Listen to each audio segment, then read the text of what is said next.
Guys, everyone said that video is the next big thing on LinkedIn, and I should do that too. I mean, because everyone else is doing that, right?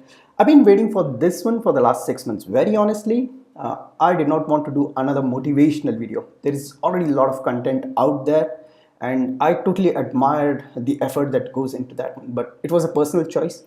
I wanted to come with my own experience, add really some value to my own network of people, the time that you're going to spend watching my content or consuming my content. So here we are. So as a sales operations professional, right, we capture a ton of data. Data sanctity is important to us, and over a period of time, finding patterns is the job, right? You forecast, you look at historical data. It's also so very imperative and important to any organization. But it comes from my own experience that we all should spend time with our own end users, right? For example, this is again one of my experiences in the past, right? I had one of my users who was using Salesforce, right? And every time he had to update a record, he used to click on the edit button, right? And what happens in Salesforce when you click on the edit button is the whole page reloads, and then he fills the data, then clicks save. Now imagine this at scale. I mean, now this sales guy has got like tens of opportunities to update, right? And it's a given fact that a lot of sales guys spend so much of their time doing administrative stuff rather than doing what they do best, which is selling. And no amount of my own data would have pointed me that he used to do that, because it so happens on Salesforce the fields are inline fields. Basically, you double click on them and the field opens up instead of clicking the button and refreshing the whole record. And this poor guy never knew that, right? I asked him why wouldn't he think it is an issue. He mentioned that he never felt that he had a requirement of such case, or that he should have brought that to my notice. So you see, it's a behavioral issue, right? Unless your team knows how to use the application, they're not going to make the best use of it. So please train your users. And it's my observation, it's my advice.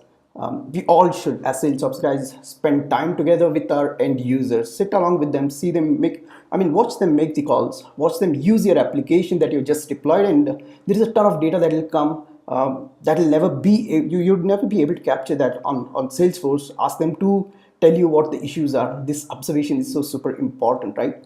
Having said that, I thought I'll also point in this video, as I build my own sales operations at Whatfix here, there are a ton of data that we capture, right? Where is the lead coming in from? It's a paid lead, it's an organic lead. What's the lead source? What's the campaign that's coming in from? There's so much fields out there that your users become confused. So I've come to believe that we all should have two important fields on leads that I think you as SalesOps guys should definitely have on your Salesforce or whatever CRM that you're using, right? One, lead status indicator. Now this basically is a color coded field, right? It's a red, yellow, green based on where your lead in the status is. What's the status of the lead? Whether it's progressing, whether it's in negotiation, or it's in the qualification, so to say, or it's qualified, right? Red, yellow, green, just like your traffic signals. You can build those. See, I'm going to write an article about how to build those. If you haven't done that, it's easy. I'll point you in that article. And another one is lead data completeness, right?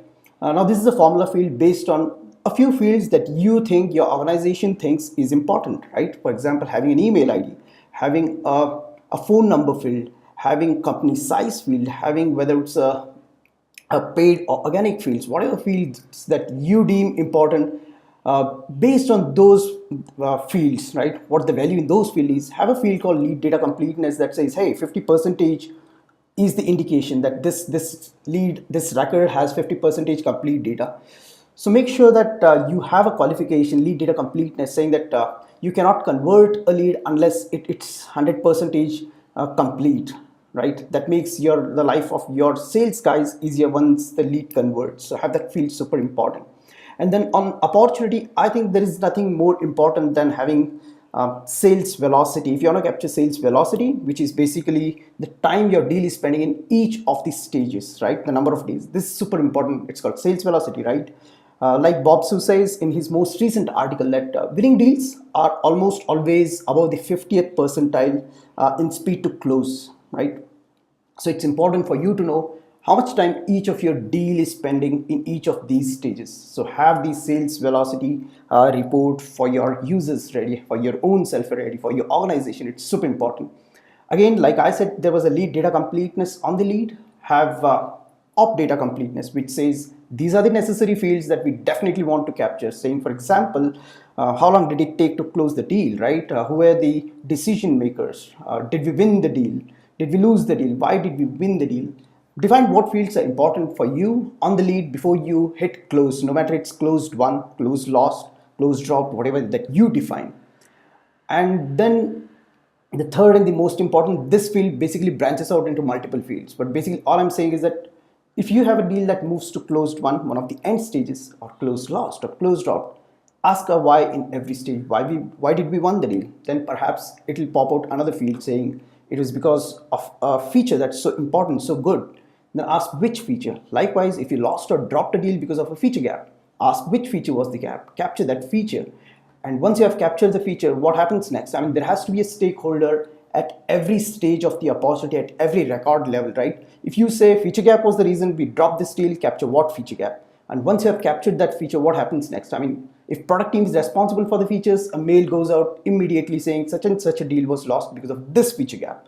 Likewise, if it was because you lost the deal because of pricing, send out a mail to your pricing team saying, hey, so-and-so, we lost this deal because of this pricing, and capture the detailed comments.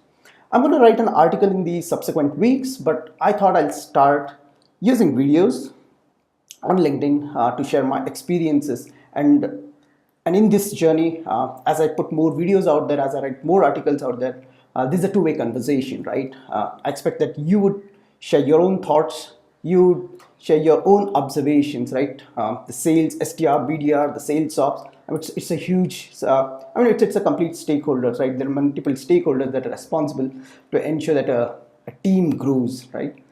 So looking forward to it. Tell me, how do you like this video?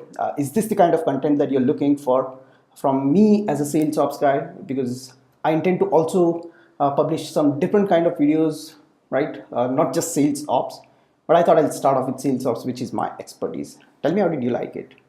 Thank you so much. Adios, amigos.